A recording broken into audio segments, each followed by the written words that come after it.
श्री गोवर्धन नाथ की जय हो।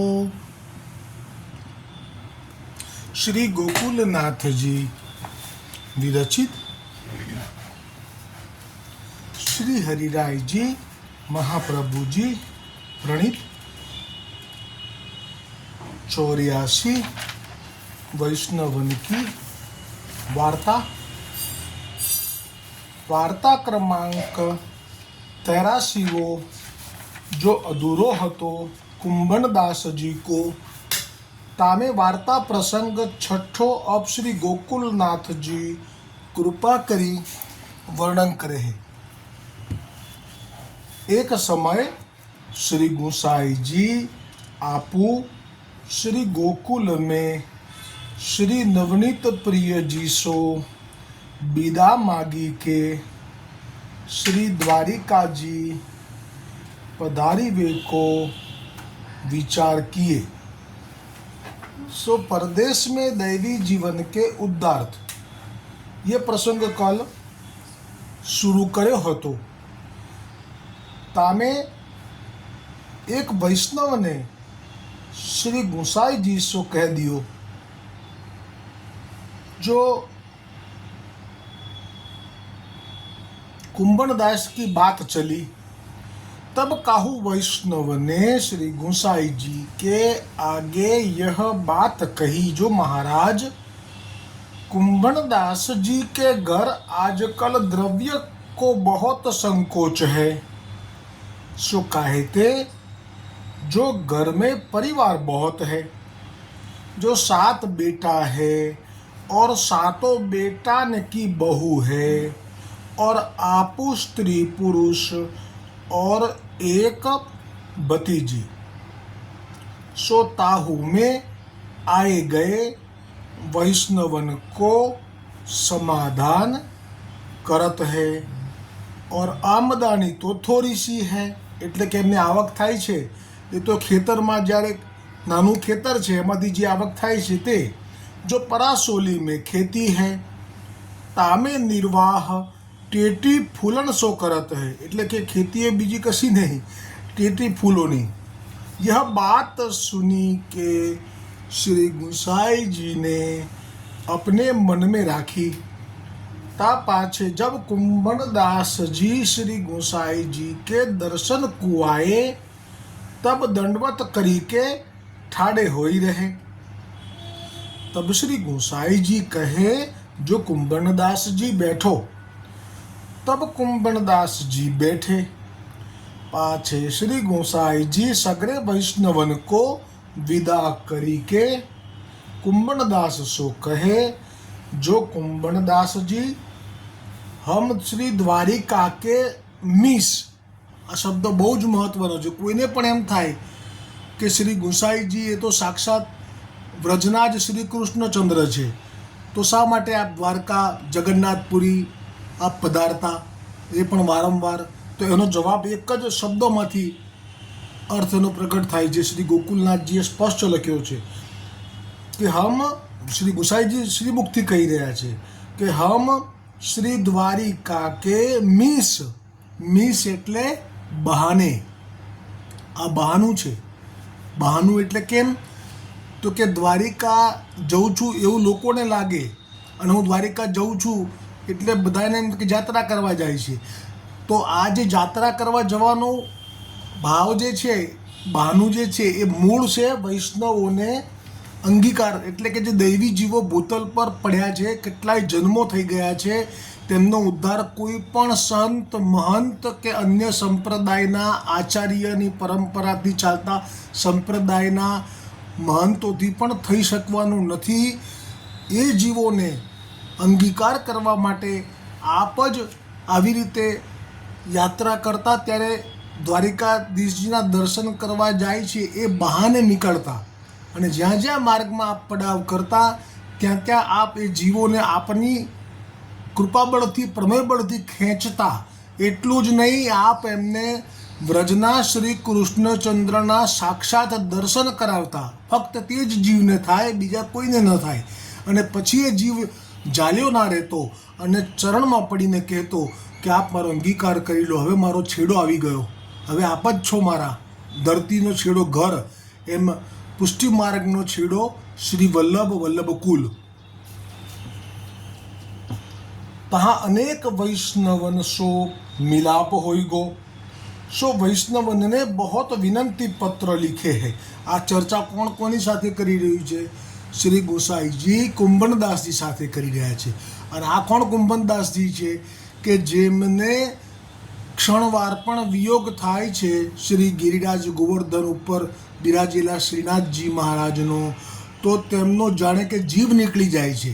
આવો જેમનો અનન્ય આશ્રય છે, જેમને અકબર રાજાને કહી દીધું હતું જે શબ્દોથી, કે જે કેટલું કડક શબ્દોથી, અને હમણાં માનસી રાજાને કીધેલું, તો અને જે પેલા મહંતો આવ્યા તો વિવેક રાખેલો, કારણ કે અલૌકિક હતા, પણ તોય પણ એમને પણ એક પદની ઈચ્છા હતી, તો એ પદ સંભળાવેલું. એમને એવી રીતે તુષ્કાર્યા નહોતા કે એમનું અપમાન નહોતું કર્યું, પણ તોય એક મર્યાદા, એક જ પદની ઈચ્છા હતી, એક પદ ગાયું, પછી બીજું નથી ગાયું, અને પછી એમને રવાના થવા માટેનું આપે ઈશારો ઇનડાયરેક્ટલી કર્યો કે બસ હવે તમારી જે ઈચ્છા હતી ને, સ્વામીજીનું પદ શ્રવણ કર્યું નહોતું ને મારા મુખે, કરી લીધું ને, બસ પછી આપ આગળ કોઈ ચર્ચા નથી કરી.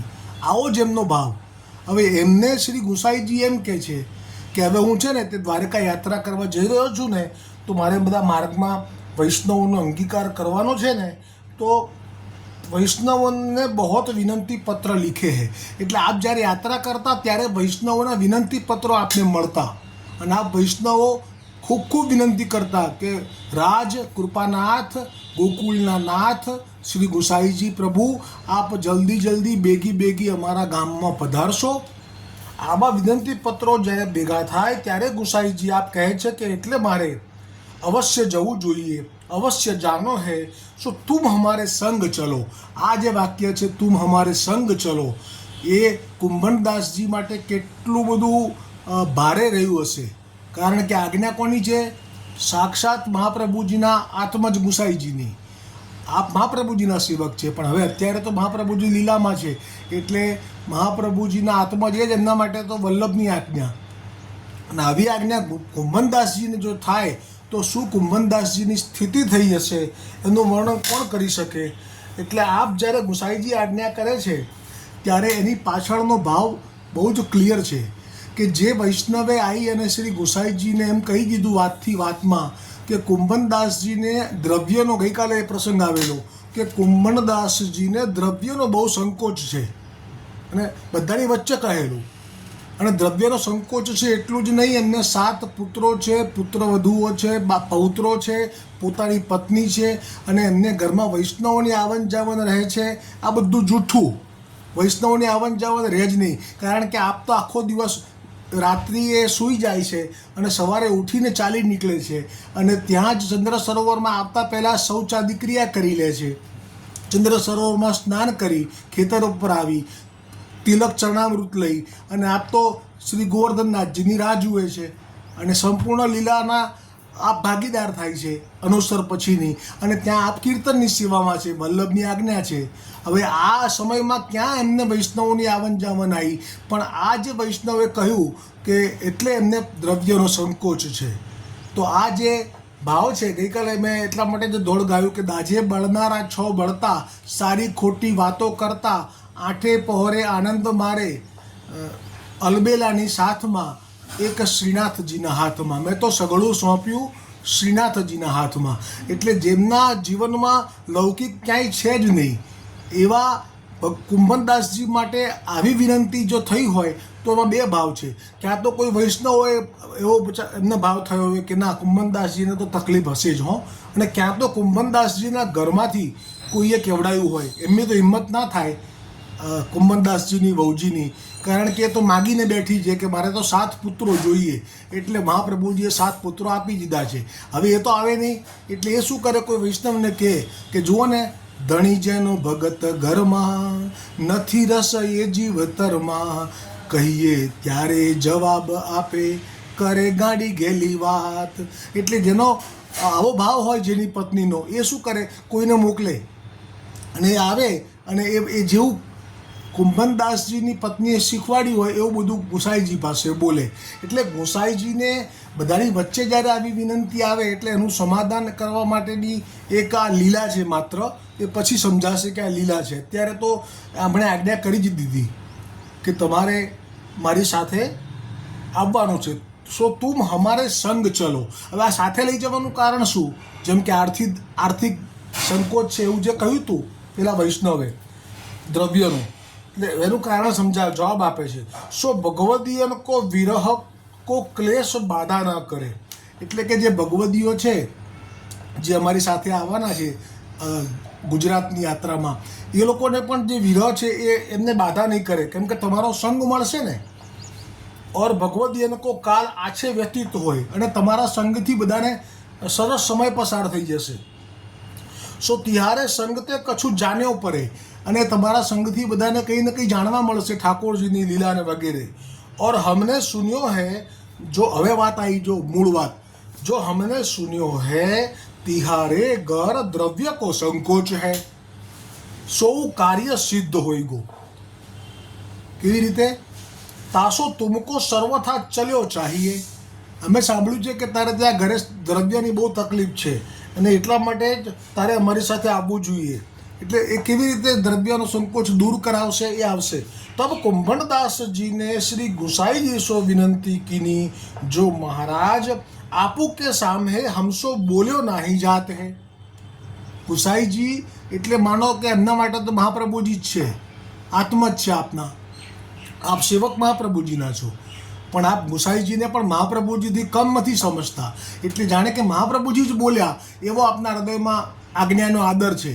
પણ છતાંય શ્રી ગોવર્ધનનાથજીનો વિરહનો જે એમને હૃદયમાં ધ્રાસકો પડ્યો, એ ધ્રાસકાને કારણે જવાબ પણ થોડો એવો જ આવ્યો. કેમ એવો આવ્યો? તો યાદ કરી લો, ગોકુલનાથજીએ જ્યાં કુંભનદાસજીના વાર્તા પ્રસંગની શરૂઆત કરી ત્યાં સ્પષ્ટતા કરી દીધી હતી કે કુંભણદાસજી મન, વચન અને કર્મથી એક છે. એ ક્યારેય જૂઠું બોલતા નથી. એમના જીવનમાં દંભ શક્ય જ નથી. એટલે શ્રી ગુસાઈજીને પણ આપે કેવી આજ્ઞા કરી દીધી, કેવી વિનંતી કરી દીધી કે જેવી વિનંતીની રીત ઉલટી છે, આવી રીત કોઈની ના હોય. કોઈ હિંમત ના કરે ગુસાઈજીને આવું કહેવાની, જે કુંભનદાસજીએ કહી દીધું. શું કીધું? કે જો આપો આજ્ઞા કરો, हाँ आपू के सामने हमસો बहुत બોલ્યો નહીં જાત હૈ. આપ પોતે જ બોલી રહ્યા છે એમની સામે. ગુસાઈજીની સામે તો ના બોલવું જોઈએ એવું વાક્ય છે ખાલી, પણ ખરેખર તો બોલી જ રહ્યા છે. એટલે આ પહેલી વખત આપે જે મનમાં છે એ ના બોલી શક્યા, કારણ કે વલ્લભ છે સામે. એમના માટે તો વલ્લભ જ છે ગુસાઈજી. એટલે એમ કહી દીધું કે આપકે સામને હમસો બોલ્યો નહીં જાત હૈ, જો આપો આજ્ઞા કરો સોય હમકો કરનો. એટલે શબ્દોથી એમ કીધું કે ના આપે આજ્ઞા કરી એટલે મારે કરવું, પણ અંદરનો ભાવ છે એ શબ્દોની સાથે ભળીને આવે છે. અંદરનો ભાવ એવો જ છે કે તમે કહો છો એટલે હું આવું છું, હો, બાકી મારાથી તો આ વ્રજ છોડીને ક્યાંય જવાય એવું નથી. એમ પણ એમણે ભાવ એમનો પ્રગટ તો થઈ જ ગયો. એટલે આપ ક્યારેય જૂઠું નથી બોલતા. ઇતને મેં ઉત્થાપન કો સમય ભયો.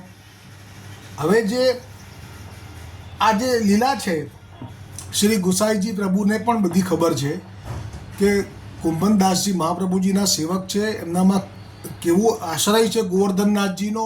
એ ગોવર્ધનનાથજીના દર્શન ન કરે તો એમની સ્થિતિ શું થઈ જાય છે એ પ્રસંગ એક આવશે આમાં જ કદાચ આગળ, કે એમનું જ્યારે પુત્ર ગાયો ચરાવવાની સેવા કરનારો શ્રીનાથજીની ગાયોની, અને એ ચરાવવા ગયા હશે, ત્યાં કોઈ વાઘ એને ફાડી ખાશે અને એ વખતે કુંભનદાસજીને મૂર્છા આવશે. તો એ મૂર્છા પણ કેમ આવશે? એ કારણ બી એ વખત એ જ આવશે કે એમને પુત્ર મરી ગયો એની મૂર્છા નથી, પણ આના મર્યા પછી સૂતક આવશે ને હવે ઠાકોરજીના દર્શન નહીં થાય કાલથી, એની મૂર્છા. એવા કુંભનદાસજીનો ભાવ એ શું ગુસાઈજી ના જાણતા હોય? આપ તો પ્રભુ છે, આપ બધું જ જાણે છે કે કુંભનદાસજીનો ભાવ કેટલી હદ સુધી દ્રઢ છે, દર્શન વગર ક્ષણ ના રહી શકે. તો પણ આપે એવી આજ્ઞા કરી દીધી છે. એટલે કે લીલા માત્ર છે આ. આવો જ પ્રસંગ જો અનુરૂપ બીજો મહાપ્રભુજી વલ્ભાચાર્યજીના જે સેવક છે પેલો સુથાર, એ સુથાર એ બીજું કોઈ નથી, સાક્ષાત વ્રજમાં ઠાકોરજી પ્રગટ્યા હતા તો તેમનો સખો હતો શ્રીદામા. અને આ શ્રીદામા અને ઠાકોરજી વ્રજમાં કોઈક રમત રમી રહ્યા હતા બધા સખાઓ મળીને.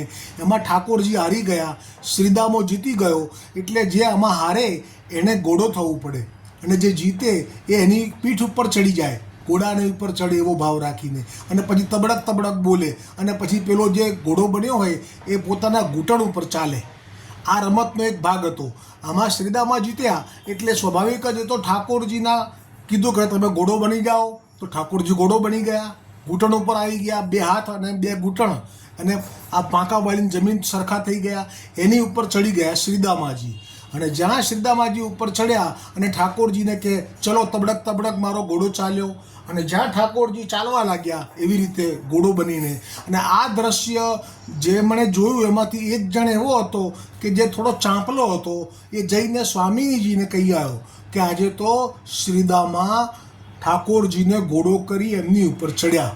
અને ત્યાં તો સ્વામીજીનો તો આ ભાવ આખી દુનિયા જાણે છે કે નિજનું એટલે કે મારું જે થવું હોય એ થાય, પણ મારા ઠાકોરજીને કંઈ ના થાય. આવો ભાવ છે સ્વામીજીનો. અને સ્વામીજીને ઘૂંટણભેર કરીને એની ઉપર આ શ્રીદામો ચડ્યો એટલે સ્વામીજીથી ન રહેવાયું. તો સ્વામીજીએ કીધું કે જા ભૂતલ ઉપર જન્મ લે. અને આ વાત ઠાકોરજીએ જાણી તો ઠાકોરજીએ પણ કહ્યું સ્વામીજીને કે આવું ન કરાય, આ તો ખેલ છે, ખેલમાં એ મારો સખો છે અને એ મારી ઉપર ચડ્યો અને તે આવો શ્રાપ આપી દીધો, તમે આવો શ્રાપ આપી દીધો સ્વામીજી. ત્યારે સ્વામીજી કે મારાથી તો સહન ન થઈ શક્યું. એટલે હવે આપ જ કંઈક વિચારજો કૃપા. અને એટલે જ મહાપ્રભુજી વલ્લભાચાર્યજી આપ પણ સાક્ષાત સ્વામીજી રૂપ જ છો. અને હવે આપે જ કૃપા વિચારી અને અડેલમાં જ્યાં આપનું નિવાસ સ્થાન છે એની જ નજીકમાં આ સુથાર એટલે કે શ્રીદામાનો જન્મ થયો છે. અને એ જ શ્રીદામાના પડોશીના શ્રીદામાને જ્યારે મહાપ્રભુજીના દર્શન પહેલી વખત થયા ત્યારે તે આસક્ત થઈ ગયો. અને એટલો આસક્ત થઈ ગયો કે એનું જે કામકાજ છે એ છોડી અને અડેલના મહાપ્રભુજીના ઘરમાં આવી અને મહાપ્રભુજીના મુખારવિંદનું દર્શન જ કર્યા કરે. એટલે એના ઘરના લોકોએ ફરિયાદ કરી. એની પત્ની પણ હતી એ વખતે, માતા પણ હતી. તો એ લોકોએ આવી અને અક્કાજીને કહ્યું કે આ અમારો પુત્ર એ તમારા શ્રી વલ્લભના મુખ દર્શન કર્યા કરે છે, કામ ધંધો કરતો નથી, તો ઘરના બધા ભૂખે મરે છે. તે વખતે અક્કાજીએ વલ્લભને ઉપર વઢ્યા અને કીધું કે આવું ના કરીએ લાલન, આપણાથી આવું ન થાય, એના ઘરે બધા ભૂખે મરે છે, એને જવા દે. તો વલ્લભે આજ્ઞા કરી. બાળ વલ્લભ હતા એ વખતે આપ પણ, તો આપે આજ્ઞા કરી કે જાઓ. બાળ એટલે બસ આ પૃથ્વી પરિક્રમા કરી એમની ઉંમર જે હતી 16 વર્ષ કે 12 વર્ષની એ ઉંમર. તો એ વખતે પહેલી પરિક્રમા કરવાની હતી, હવે તૈયારી હતી, એ સમયની વાત છે આ. તો આપણે આજ્ઞા કરી કે જાઓ હવે તમારે એ નહીં આવવાનું. હવે પેલા વૈષ્ણવના ઘરની આર્થિક સ્થિતિના માટે થઈને આજ્ઞા નથી કરી. આ લીલા છે ને એ હરિરાયજીએ એટલો સુંદર ભાવ પ્રકાશ કર્યો છે તો સમજાઈ શકી. જો હરિરાયજીએ ભાવ પ્રકાશ ન કર્યો હોત તો આ લીલાનો ભાવ કોઈને પણ ખબર ન પડત. અને છેવટે એવું થયું કે હવે તો મહાપ્રભુજી વલ્લભાચાર્યજી તો જાણે છે કે આ લીલાનો જીવ છે અને પડ્યો છે. એટલે આપ જ પોતે એના ઘરે જવા લાગ્યા અને ત્યાં એને દર્શન આપવા લાગ્યા. તો પેલો ત્યાં બેસી જાય કામ છોડીને અને મુખારવિંદ જોયા કરે અને જે વચનામૃત થાય એ શ્રવણ કર્યા કરે.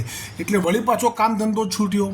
એટલે વળી પાછી એની માતા અને પત્નીએ અક્કાજીને ફરિયાદ કરી અને અક્કાજીએ ફરી કીધું લાલન એસો મત કરો, ઉનકે ઘર મત જઈયો. અને પાછી આજ્ઞા પણ માને આપ. એટલે કીધું કે ભલે હવે હું નહીં જઉં. અને એ રીતે મહાપ્રભુજીએ શું લીલા કરી એ હરિરાયજીએ પછી સમજાવ્યું કે એને જે આસક્તિ હતી એ આસક્તિ પહેલાં દ્રઢ કરાવી, રૂપનું પાન કરાવીને, વચનામૃતનું પાન કરાવીને પછી એમના ઘરે આવે અને પછી ચાલ્યા જાય. એટલે આસક્તિ પચાવવા માટેની એને વિરહનો અનુભવ કરાયો. પછી આપે હવે પરિક્રમા કરવાની હતી પૃથ્વીની, એટલે આપે એટલો વિરહ દ્રઢ કરાવી અને એવી કૃપા વરસાવી કે એમના સુથારના અંતરમાં જ વલ્લભના દર્શન સતત થયા કરે.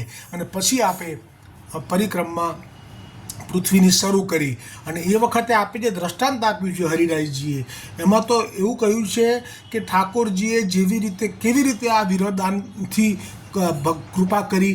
તો કે જેવી રીતે ઠાકોરજીએ ગોપીઓને જે વિરહ કરાવ્યો એમાં પહેલાં તો આપ મથુરા ગયા, એટલે બધાને એમ જ હતું કે હમણે પાછા આવશે, એવો વિરહ હતો. પણ પછી તો આપ મથુરાથી જ્યારે દ્વારિકા ગયા, પહેલાં તો એવું કીધું કે જ્યારે આપ ગાયો ચરાવવા જતા ત્યારે જે વિરહ થતો એમાં તો સંપૂર્ણ વિશ્વાસ હતો કે હમણે આવશે પાછા, સાંજે ને આવતા રોજ. પછી આપ મથુરા ગયા તો એવો વિશ્વાસ હતો કે મથુરા તો નજીક છે, જરૂર પાછા આવશે, પણ ન આવ્યા અને એવો વિરહ કરાયો. અને પછી આપ દ્વારિકા પધાર્યા અને પછી ગોપીઓને ખબર પડી કે હવે તો આપ ક્યારેય નહીં આવે, એટલે એમને તે વખતે આત્માની અંદર જે આનંદ, સ્વરૂપાનંદ જે થવો જોઈએ એ ઠાકોરજીનો એમને વિરહથી થયો. એટલે વિરહ બહુ મોટું સાધન છે પુષ્ટિ માર્ગમાં. અને એટલે જ આ લીલા થઈ રહી છે અત્યારે, જે મહાપ્રભુજીએ કરી એવી જ શ્રી ગુસાઈજી કરી રહ્યા છે કે કુંભનદાસજીને ક્ષણિક વિરહનો અનુભવ કરાવી રહ્યા છે. અને એક લીલા માત્ર છે, કારણ કે વૈષ્ણવોની જે વિનંતી આવી એને પણ પ્રભુની લીલા શ્રી ગુસાઈજીએ માની લીધી છે. એટલે આજ્ઞા કરી દીધી કે તમારે મારી સાથે આવવાનું છે, આ બધાને લાભ મળશે તમારા આવવાથી. હવે જે એક ક્ષણ ન રહી શકે એ 6 મહિના કેવી રીતે રહી શકે? એટલે કુંભનદાસજીને વિનંતી કરી કે આપુ કે સામહે હમસો બોલ્યો નાહી જાત હે, આપુ આજ્ઞા કરો સોઈ હમકો કરનો, इतने में उत्थापन को समय भयो, तब श्री गुसाई जी स्नान करी के श्री गोवर्धन नाथ जी को उत्थापन कराई के सेन पर्यत की सेवा सो पहुँची के आपू बैठक में पधारे. तब श्री गुसाई जी आपू कुंभनदास सो कहे, जो अब तुम घर जाओ, जो सवारे घर सो विदा होई के आइयो, राजभोग आरती पाछे परदेश को चलेंगे. આજ્ઞા થઈ ગઈ. જાણે કે ગુસાઈજી તો લીલા કરી રહ્યા છો. આ ગુસાઈજી તો લઈ જ નથી જવાના, આ તો ફક્ત લીલા છે. પણ આ લીલા પણ કેટલી જબરજસ્ત છે કે આપણે તો સ્પષ્ટ જાણે કે હમણાં જવાનું જ છે. જો આપ તું ઘર જાઓ, સવારે ઘર સો વિદા હોય કે બધાને કહીને નીકળજો, તૈયારી કરજો થોડી ઘણી રસ્તા માટે, કપડાની અને બધી. ઓર રાજભોગ આરતી પાછે પરદેશ को એટલે गुजरात को चलेंगे, द्वारिकाधीश को. पाछे कुंभनदास जी श्री गुसाई जी सो दंडवत करी के अपने घर जमुनावता में आए. પછી શું થયું એ પ્રસંગ આવતીકાલે આવશે. શ્રી વલ્લભાધીશ કી જય હો, શ્રી ગોવર્ધનનાથ કી જય હો.